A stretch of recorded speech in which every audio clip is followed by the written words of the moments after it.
1810. Somewhere off the coast of Guangdong, China. The ocean was quiet, too quiet. A massive ship cut through the mist, sails black as night. On deck stood a woman with fire in her eyes. Her name was Zheng Yi Sao. She had once been a teenage girl, sold to a brothel, discarded by society. But now, she commanded the deadliest pirate fleet in the world. 70,000 men obeyed her. Governments feared her. Blood stained the waters she ruled. Villages vanished. Ships burned. And no one could stop her. She didn't just want revenge. She wanted power. And she got it. But how did she rise so fast? What happened to her enemies? And where did she vanish when it all ended? This is a true story, every word. Subscribe now to Unbelievable True Story. Watch to the end, because her ending is darker than you think. Guangdong, China, 1789. The water was calm that morning. Fishermen hauled nets in silence, their bare feet padding across worn wood. Boats rocked gently in the mist. From the shore, the village looked peaceful. Old clay homes, thin trails of smoke, and children chasing each other between weathered lantern poles. But inside a crumbling house on the edge of the harbor, a girl cried quietly. She was just 14. No one asked her name. Not the man who tied her wrists, not the woman who took her shoes, not even her own father, as he handed her over for a handful of silver coins. She had been sold, not to a family, not to a home, but to a floating brothel docked just beyond the rocks, a place where rich men laughed too loud and girls never laughed at all. They said it was for survival. They said, "You're lucky he didn't kill you."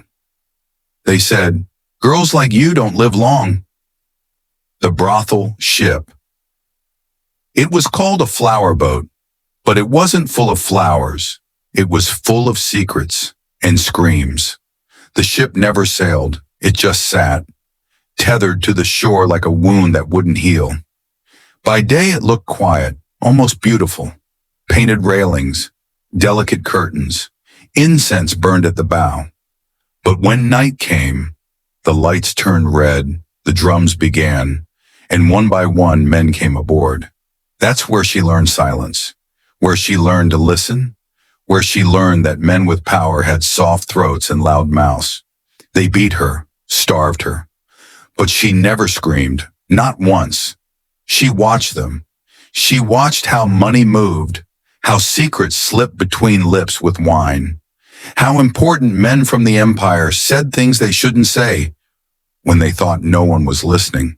And one day, she realized something. She wasn't trapped. She was collecting information, and her time would come. That night was different. A storm rolled in. Rain hit the sea like fists. The girls cowered inside. The madam lit candles with shaking hands. Then, a knock. Heavy boots, a wet cloak, a sword at his hip. A man stepped aboard with a face carved from thunderclouds. He didn't smile, didn't drink, didn't ask for anything. He looked around and pointed directly at her. Her heart stopped. The madam whispered, "He's a pirate captain. Do whatever he says." But the girl didn't shake. She walked to him slowly. He didn't touch her. He just looked at her and said one thing. "I know what you are, and I want you to leave with me." A dangerous choice. That night, she made the choice that would change history. She stepped off the brothel boat and onto a pirate ship. She left behind her name, left behind fear, left behind every part of the girl she used to be. Out there, on the open sea, she would take a new name, one that would echo across oceans. Zheng Yi Sao, the widow of Zheng, the pirate queen of China. And no one, not emperors, not navies, not time itself, could stop what she was about to become. South China Sea, late 1790. The sea was black glass, silent, still, but below that calm, Beneath the waves lay chaos. Just beyond the horizon, ships burned, flags tore, and screams vanished into the wind. She stood at the bow of a pirate junk, eyes steady, clothes soaked in salt and blood. She had been aboard for months. She hadn't returned to shore since, and in that time, she hadn't cried once. The pirate captain who brought her aboard? His name was Zheng Yi, heir to a centuries-old pirate dynasty. He commanded hundreds of ships, feared by the Qing Empire, respected by the Portuguese, whispered about by the British. But that night he stood across from a teenage girl and bowed his head. An offer no woman had ever heard. "Marry me," he said. The crew gasped. Even his own lieutenants exchanged nervous glances. A pirate captain proposing to a former brothel girl? Unthinkable. But he wasn't offering love, not even loyalty. He was offering power. You know secrets. You know how men think. You see what others miss. Help me control the seas. Be my partner. She said nothing for a moment. Then she asked for a contract. Zheng Yi laughed, but she was serious. She demanded equal control of the Red Flag fleet. She demanded access to all plans, profits, and personnel. She even negotiated her share of any future conquests. Land, treasure, prisoners. She didn't want to be a wife. She wanted to be a commander. And he agreed. The blood wedding. There was no chapel, no priest. Their wedding took place aboard the flagship, under a full moon. One blade, two cuts, blood on wood. The crew watched as their captain married a girl who barely spoke, but held her chin higher than any of them. From that day forward, they would call her Zheng Yi Sao, wife of Zheng Yi. But behind her eyes burned something darker. I was sold, now I buy. I was beaten, now I punish. I was nothing, now I rule. In just 1 year, she transformed from silent observer to ruthless strategist. She didn't fight with swords. She fought with fear. She learned how to break enemy ships without firing a cannon. She turned rival pirates against each other. She kept books, recording every debt, betrayal, and hidden treasure. She paid spies inside the Qing Navy. She paid informants inside the brothels of Canton. Men feared her more than they feared Zheng Yi. And yet, she never raised her voice. She didn't have to. The death that changed everything. One night in 1807, the sea went quiet again. Zheng Yi was late returning from a raid. Hours passed. Then, a single ship appeared on the horizon. His body was inside. No wounds, no blood, just cold, wet skin. Some said a storm took him. Others said poison. Some whispered that she had him killed. No proof ever surfaced. But what happened next shocked everyone. Instead of falling into mourning, she rose into command. She took his place at the helm. 1,800 ships, 70,000 pirates, all under her, and she didn't blink. "You think you've seen cruelty?" she said softly. "You haven't seen anything yet." 1807, South China coastline. Zheng Yi was dead, and the ocean held its breath. His death should have shattered the Red Flag fleet. Rival captains circled like sharks. Old men whispered, "It's over. No woman can hold the fleet." But Zheng Yi Sao didn't flinch. She stepped onto the command deck the next morning, wearing red, and every man in that fleet, even those who hated her, took a knee. The Pirate Congress. She called a meeting, not in private, but in front of the entire Red Flag fleet. Dozens of captains, thousands of eyes. She stood at the center of the deck and drew a line in red chalk. "You can kneel and live under my command, or cross this line and die trying." No one crossed. She had already struck a secret alliance with Chung Po Tsai, her late husband's adopted son. A cunning commander who was feared and loyal. Together they formed a two-headed monster. She ran the fleet. He ran the war. A fleet like no other. Under Zheng Yi Sao's rule, the Red Flag Fleet grew into something the world had never seen. Over 1,800 ships, junks, fire rafts, cannon ships, speedboats. Over 70,000 pirates, men, women, even children. 6 color-coded squadrons, each flying her signal flags. Spy networks in every port. Macau, Canton, Hainan. Rules so brutal, they made even her enemies shudder. She built a floating kingdom, and its laws were simple. Disobedience equals death. Rape equals death. Theft from fellow pirates equals death. Capturing women, you had 2 choices. Marry her and treat her well, or release her. If not, death. She didn't just rule by fear, she ruled by order. Terror on the water. By 1809, her fleet controlled the entire South China Sea. Villages were burned for resisting. Government boats were looted. Merchants paid her directly for protection. Even Qing dynasty officials sent bribes in secret. Fishermen prayed not to see her flags, red silk with jagged black slashes, rising from the horizon. Because when Zheng Yi Sao appeared, it was already too late. She didn't shout orders. She whispered them. Her crew moved like shadows. Victims were tied to anchors and dropped overboard. Ships were split in 2 with flaming arrows. And then, silence. The woman behind the blade. But behind the legend was still a woman. She slept with knives hidden beneath her silk.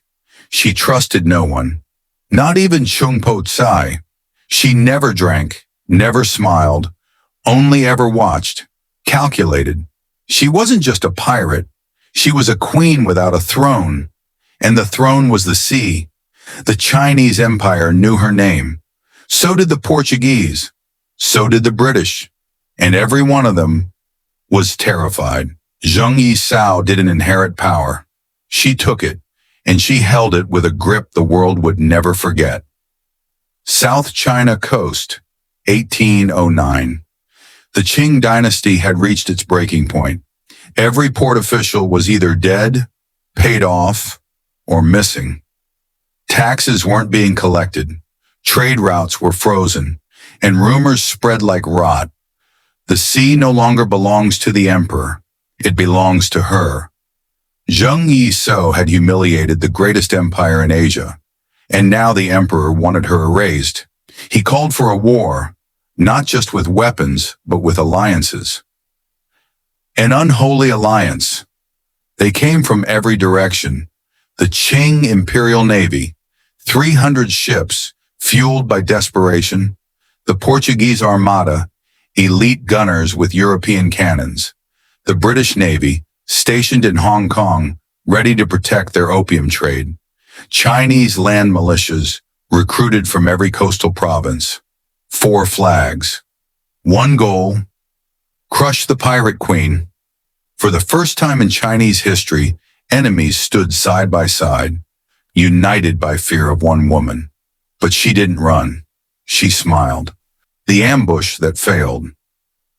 In November 1809, off the coast of Czech Lapkok, now part of Hong Kong, the Portuguese set a deadly trap. They lured one of Zheng Yi Sao's squadrons into a narrow channel, boxed in by reefs and cliffs. They fired from both sides, cannons, muskets, fire arrows. It should have been a slaughter, but her ships didn't sink. They disappeared. She had predicted the trap weeks before. She sent decoy vessels into the channel, empty ships rigged with explosives. When the Portuguese moved in for the kill, she detonated them. Over a dozen Portuguese ships vanished in flame. The water turned red.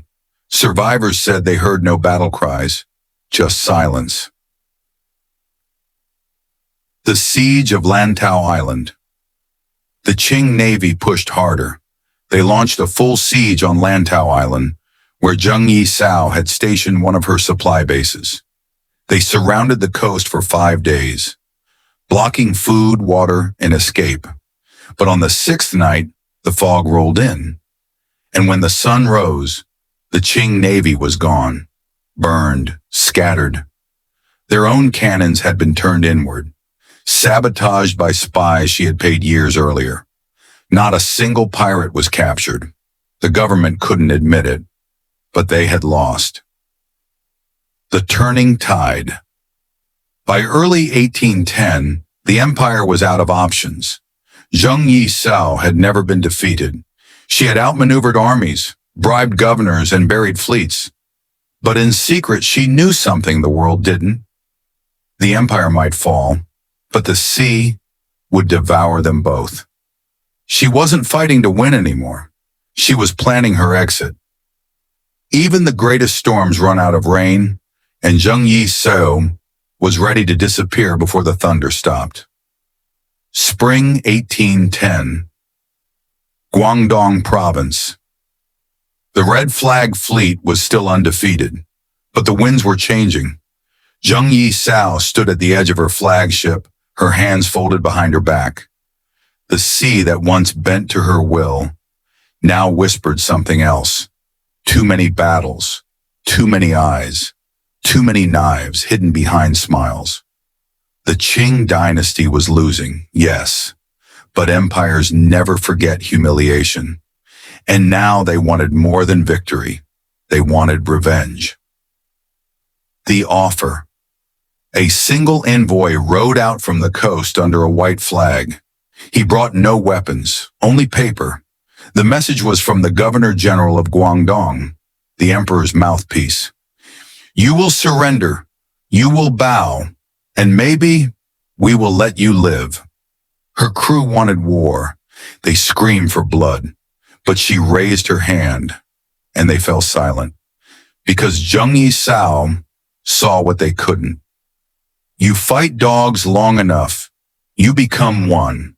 She sent a message back. I will surrender, but not like a prisoner, like a queen. The final walk. On April 18th, 1810, Zheng Yi Sao did the unthinkable. She walked into the Governor-General's mansion in Guangdong, alone, unarmed, wearing white. Crowds lined the streets, mouths open, eyes wide. They had heard the legends of a woman who beheaded men with her words, of a pirate who killed governors, of a widow who ruled 70,000 outlaws.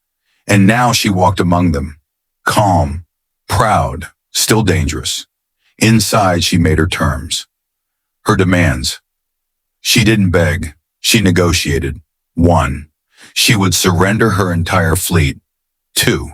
In exchange, she and all her men would receive full pardons. 3.